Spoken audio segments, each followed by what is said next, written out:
what's up? That's my new name for y'all. I know if you've been watching my last couple of videos, you know that I came up with the name Jammers, because my channel is naturally jammed, so you get it. So as you can see today, I obviously have this handy dandy notebook, but behind my handy dandy notebook, I have a checklist. And this checklist is for things that must be left in 2019. Before we get started with this video, I am going to say that there are going to be some things that are going to trigger certain audiences and certain people. And if you're triggered by it, then that means it probably applies to you. I don't mean to trigger you, but as I said in my last video, I said what I said. Like Denzel Dion says, I said what I said, I meant what I said, and that's that. Yes, we did. Period. Without further ado, we're going to get started into this list. It's a list of 10 things that must be left in 2019. Starting with the first one, faking religion.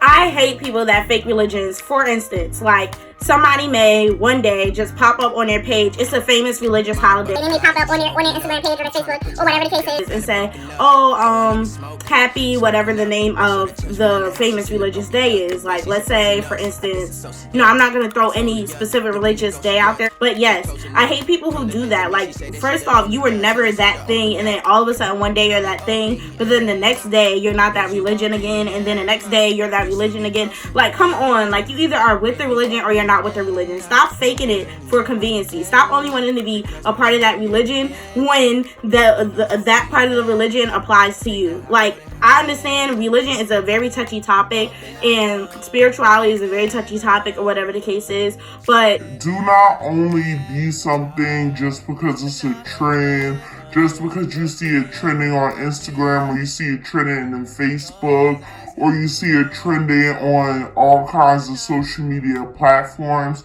If you're going to be that thing, be that thing, be that religion, because that religion is what you want to be. That's the God that you want to pursue. That's the values and beliefs that you believe in. Don't just do it because it's a trend and it's trendy now, but it won't be trendy a few months from now. You get what I'm saying? Second, we have wanting to be black for conveniency. I hate when people only want to be black when it's convenient for them. And I understand that certain people may be mixed with other things and may not claim to only be black or whatever the case is. But I'll give a very basic example that really does affect a lot of the people in the black community. Other races saying, oh, I can say the N-word because this, that, and the third. For instance, let's say somebody's mixed. Not coming for specifically mixed people. I'm just giving this as an example. So somebody says, oh yeah, I'm mixed. My mother's black and my dad's white. Or I'm mixed. My mother's black and my dad's Spanish. Whatever the case is. Because I'm black, I can say the N-word. I can say this. I can say that. But when it's time to be black, like when Black Lives Matter or when it's time to be black in other serious situations,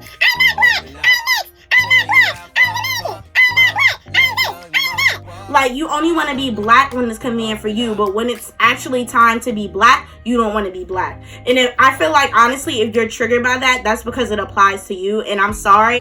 Being black is not an item that you can just put on and you can take off. Being black comes with so many things, and if you're not ready to take on all the kinds of different things that come with being black, all the different kinds of pros and the different kinds of cons, the things that we have to deal with on a daily basis, 24/7, around the clock, especially being a black woman or being a black male or just anything, being black in general. If you're not ready to deal with all of those things and accept all of those things as one, as being black, then do not only claim to be black when it's convenient for you, when it can get you out of a situation, or when you can relate being black as a way or as an excuse to excuse certain behaviors or as an excuse to do certain things that you wouldn't normally do if you weren't black.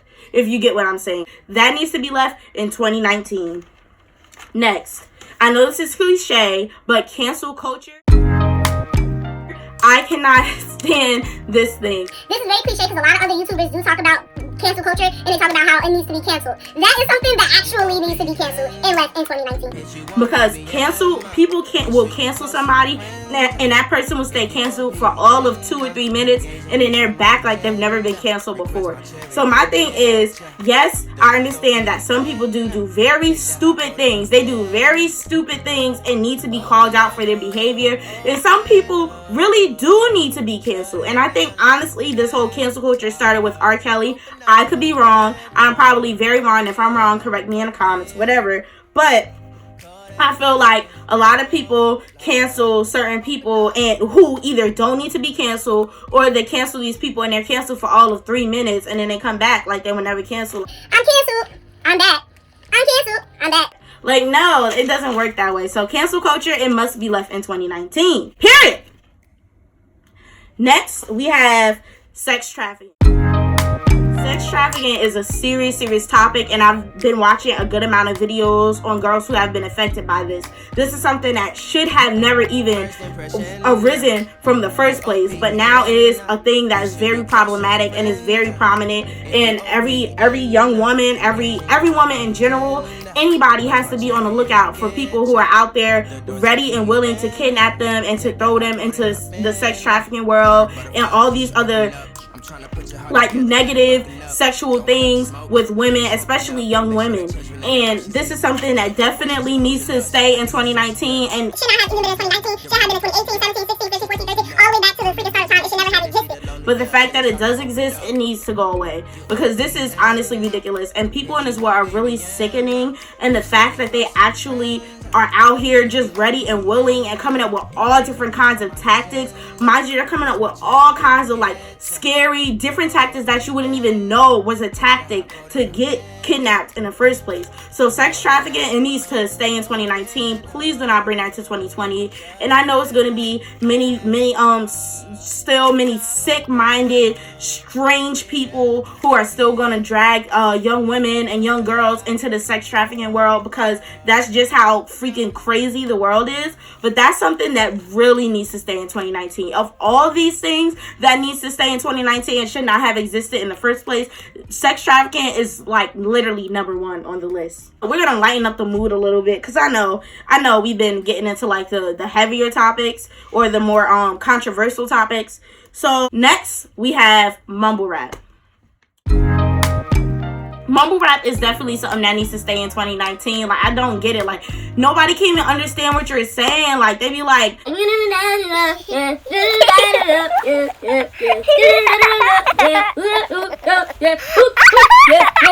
like, no, nobody want to hear that. Leave that mumble rap in 2019. We don't want it in 2020. It's not making the cut. And people who actually are supporting these mumble rappers, like, okay, to each their own. That's what you like, suit yourself. That's what you want to listen to, suit yourself. But I'd rather hear real English, please and thank you. Next, putting whole in front of everything. This has to go. I understand, like, I fall victim to this too. Like, I put whole in front of a lot of stuff. Like, oh, they're a whole joke, or that's a whole dub, or like I don't even know, like, he a whole man, or he a whole little boy. Like, something like that. Like, putting whole in front of everything, it has got to go. Like, I understand some things calls for holes, but like, if it's not a hole, it's a half, sis. Like, so if it's not a whole little boy, he's a half of a little boy. How's that possible? It's only the top of his body. It's only the bottom of his body. He only half, huh? If he's not whole, he half. Because if I'm not wrong, the opposite of a whole is a half, right? Right.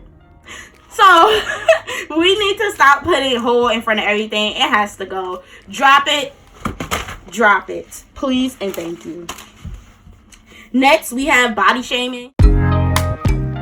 Body shaming is something that is very serious, and it causes a lot of girls to have low self-esteem. And this is whether you are on the thicker side, the thinner side, you're in the middle. Body shaming needs to stop. Honestly, everybody's not going to have that Instagram model body. Everybody's not going to have that model body. Thin frame, no stomach, no like slim thighs, slim arms, slim face, or nobody not going to have the thick booty, the thick thighs, the nice big breasts, the no stomach. Not everybody's going to be thick, and not everybody's going to be as thin as these Instagram models and these real models, whatever, portray to be. And I'm actually glad And I know this might be controversial, but I'm actually glad that certain brands are actually bringing out thicker women to also support to also basically promote their brands, so that it's not only the thinner women that's in the photos, it's also thicker women, because not everybody is from the same body size, not everybody is built the same, not everybody eats the same way, not everybody lives their life the same way. So why should we all have to look the same? So all that body shame, she can't wear that because she's too big, or she too thin, she ain't got no butt. like, that has to go. Like, body shaming is just, it needs to go out the door, because it honestly makes especially younger girls, it makes them have low self-esteem, because if you don't realize, younger girls are looking up to older women for them to be like them when they get older. And if they're looking at these older women and people are body shaming them, or if they see that they're not turning out to look like how the older women are looking, or how these influencers are looking, or whatever the case is,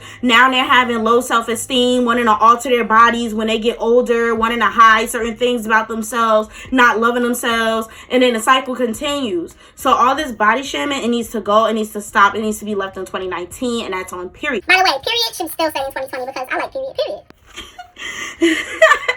Next, I heard this actually earlier today. Buying followers or supporters, subscribers, etc. This needs to stay in 2019.